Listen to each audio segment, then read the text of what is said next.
Hey man, and welcome to The Inside. Now first off, I want to congratulate you for taking the first step towards your success with beautiful women. Now, as promised, it's time for us to get into the deadliest pickup line of all time.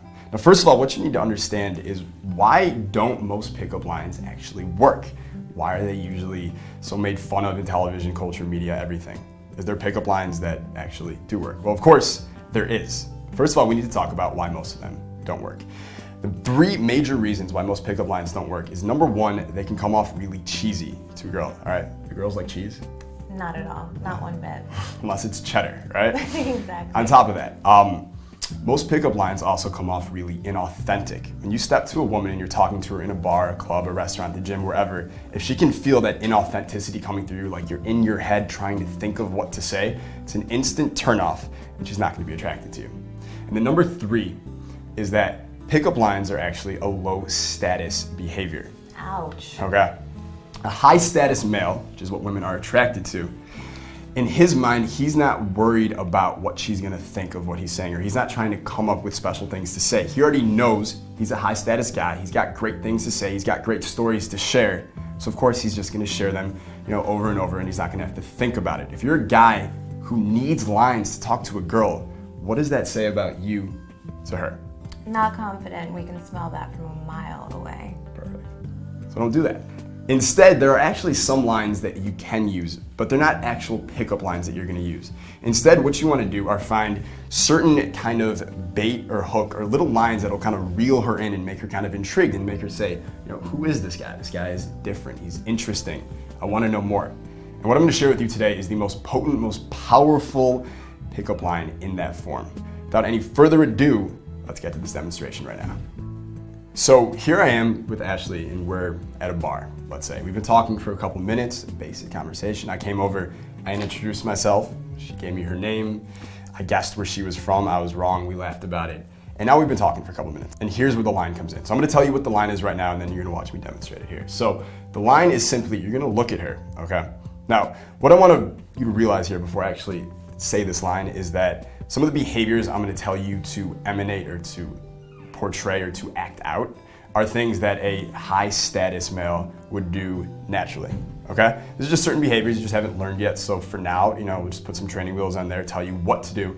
Then later on, you're gonna be the kind of guy who just naturally does these things anyways. So I'm talking with her, and I'm gonna say and look at her kind of like I just thought of something in my head, and I'm gonna say, there's something really different about you. And I'm just gonna pause for a second, all right? Not forcing anything, just pausing. There's something really different about you. And then I'm gonna say, you know what? Hold that thought. I gotta go. I'll be back in 1 second, okay? And then you leave, okay? And when you leave, it says a lot of things about you. Okay, number one, saying something like, there's something really different about you. It's a really perceptive comment. It shows you're present to the moment. It shows you're in tune with this interaction, this energy, what's going on, okay? Good, those are attractive behaviors. Also, the idea that you're gonna kind of make her chase, make her wait. So you know what, hold that thought, I gotta go in 1 second. By you leaving first, you're actually kind of creating this vacuum where she's gonna kind of fall into it and she's gonna be like, kind of want that. Like, when someone leaves you or they take a step back, that which retreats we are attracted to. So that kind of creates attraction on its own right there. On top of that, it also shows a lot of abundance and non-neediness, that you're not desperate for sex, you're not desperate for her phone number, you're just a cool guy who's having a good time, who's having fun conversation, saying the things that he wants to say, and you're not, fully committed or attached to some girl you just met 2 minutes ago, because those aren't attractive behaviors. You're willing to walk away, okay? So, it looks something like this. So, how is your night going, Ashley? Not too bad. I can't complain. Having a good time. How about you? It's been good. I've met some really creepy girls tonight, but You I have? have. It's been very painful, yeah. But in general, definitely been a good night.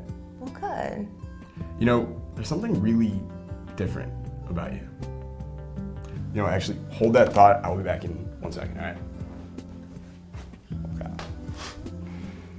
Okay, so you saw we're having the conversation, we're being playful, we're laughing, it's just fun, and then you drop the line, right? The deadliest line. You say it, that's the first part of it, and you walk away as you saw me do.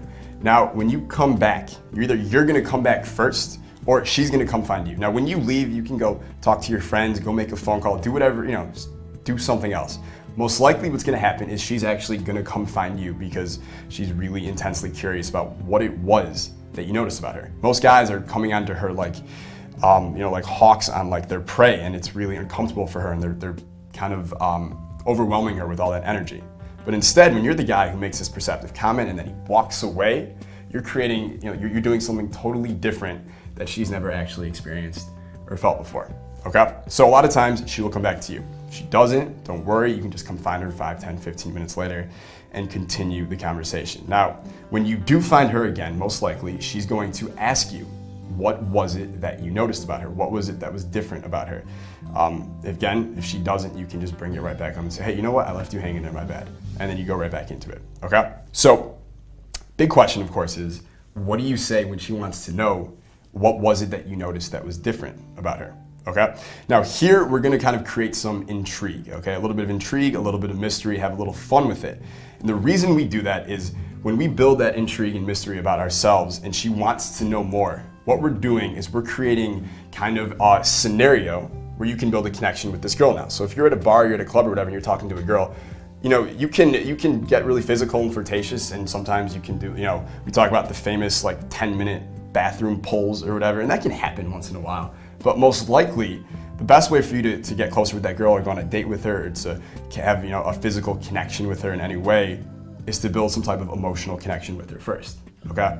And the way to do that, the way that you make her chase you and make her want to build that emotional connection with you is by creating that intrigue, that mystery, kind of that air about you that's gonna make her wanna know more. Because once she wants to know more, all of a sudden the gates are open to build that connection as freely as you want. There's actually a technique I use and I teach all my clients to do to really build that connection really easily the first time that you're talking to a girl or meeting a girl, which I'm gonna show you right now, okay? So we start talking again, right? And she wants to know what it was that I noticed about her. So what I'm going to say is something like this. So, I left you hanging back there. My bad about that. Yeah, there's something, I don't know, different about you. Like, I'm not sure what it is exactly, and I can't really tell if it's bad or good yet, but I don't know. It's different. Have you ever played the questions game before? No, You haven't? I've never heard of it. Questions game, okay. Well, it's not a game for everybody. You have to be pretty honest, I guess, or vulnerable to be able to play. Do you think you can play that? Okay, I think I can handle it. Are you sure you can handle it? I think I can handle it. I'm a big girl. Just warning you, I just want to make sure. So the question game, here's how we play. We each ask each other one question, okay? Kind of alternating. Okay. Rules are you can't ask the same question as the other person, okay?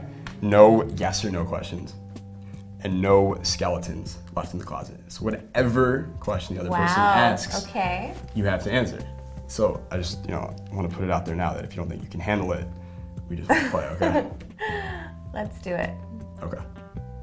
So at that moment, we would start playing the question game. And in that question game is when it's basically this perfect funnel for you guys to actually build a real connection. Not using scripted lines or routines or weird shit like that, but just actually building an authentic connection with someone that you were interested in. Now, some great questions that you can ask. Some of my favorite ones are things like, what's the most important thing in the world to you? That's a really good question. What does your ideal relationship look like? And you kind of have her describe it and how it works and how it makes her feel, things like that. If you want to be a little cocky, you can use one of my favorite lines, which is, of course, how long have you been attracted to me for? That one works pretty well. And you can even use the question game after a couple questions to start talking about sex and things related to sexual things. Now, as I coach most of my clients, if you want to start talking about sex, that's fine. Just remember two things. Number one, you should be talking about sex like you would talk about the weather, all right? It's no big deal. It's a comfortable topic. Sex is a natural thing. Everyone does it. It's the only reason me or you or her are even here. And you're very comfortable with it. It's something that's abundant in your life, all right? And then number two, of course, is you want to be, you don't want to stay on that topic for too long. A lot of guys, what they'll do is they'll be like, oh my God, I'm talking about sex with a girl. And they don't want to leave it, right? They want to stay on that subject. They don't want to talk about anything else.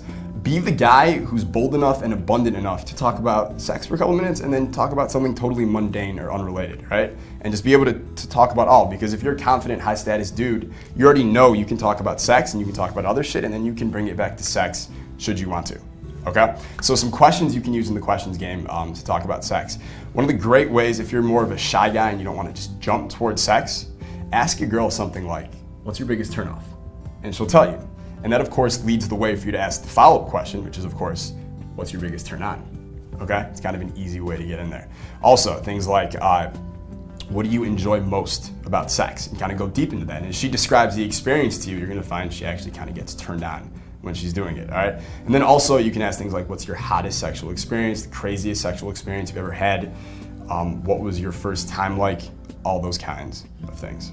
Okay, so now you know deadliest pickup line of all time. You know where to lead it, you know how to work it, you know how to make it attractive, and you even know about the questions game. That was a little bonus I wanted to throw in for you guys out there. But now, since we do have Ashley here, okay, who's been approached by thousands of guys in her life who, let's be honest, wanted to get with her, we can probably get a little information from her, a couple stories, or maybe some things that guys have done that really turned her off, and the opposite, things that guys have done that really turned her on also. Okay, so Ashley, what are some of the worst things that have happened, I guess, with you when guys approach you in bars or clubs or daytime? I have to say that one of the worst things that I have ever experienced, and this happens with a lot of guys, are awkward silences, where they come, we have a great maybe exchange of words, exchange names, obviously, and all of a sudden there's this awkward silence. And for me, that's kind of just a sign right off the bat that it's not going to work with this guy. Mm-hmm. It's almost like there's a really good energy for like a couple minutes, and then it's like, a lot of times what we call it you need to be able to multi-thread. Okay, that means you need to be able to talk about a lot of things at the same time and have that freedom to do that. What happens is a lot of guys, they'll talk to you and they'll hit on one subject, right? Where you guys kind of like laugh about it. Maybe you both like the same movie and you joke about it, and then it's like you're done talking about that, and it just it just kind of fizzles out. And what do you think to yourself when that happens? Well, I want someone who's going to make me laugh, keep my attention, kind of stimulate me mentally. And with that, it's just kind of like, either this guy's a dud or he has no confidence. So. Okay. So what other things, I guess, kind of turn you off, or do you notice when guys come talk? I can sometimes see a really good-looking guy. I'll be out or just kind of out and about, and I'll see this guy is really good-looking, and hoping he, I don't know, might come and talk to me, and he'll come approach me, and I can barely hear what the guy is saying. And I don't have to strain to literally hear what he's saying, and he's just talking so quietly. And this has happened before with a lot more than you'd think. I mean, the guy is basically whispering, and for me, it's a turnoff because he doesn't seem confident in himself, doesn't seem sure of himself, and more than anything, it's annoying because I can't hear what the guy's saying, and it's just kind of a sign to me that, I don't know, maybe this guy just isn't that confident. Mm-hmm. And on top of that, the voice is that's the first thing that you hear, right? Besides just looking at him, first thing. I need a guy with a good, strong voice. That's one of my things. Some men have their certain, physical attributes that they like. I need to have a man with a good, strong voice, or at least speak up so I can hear what the hell you're saying. Mm-hmm. We actually talk about that in Make Women Want You, which is my book, where there's a whole section on tonality, right? And there's 3 different types of tonality that guys can have. We call it, one is kind of seeking rapport, where it's more of like a quieter, higher voice, where it's like he's almost talking to you and he wants your approval, right? And that's not attractive. Then the second one is there's something called neutral rapport tonality, where it's more, we're just kind of talking neutrally, right?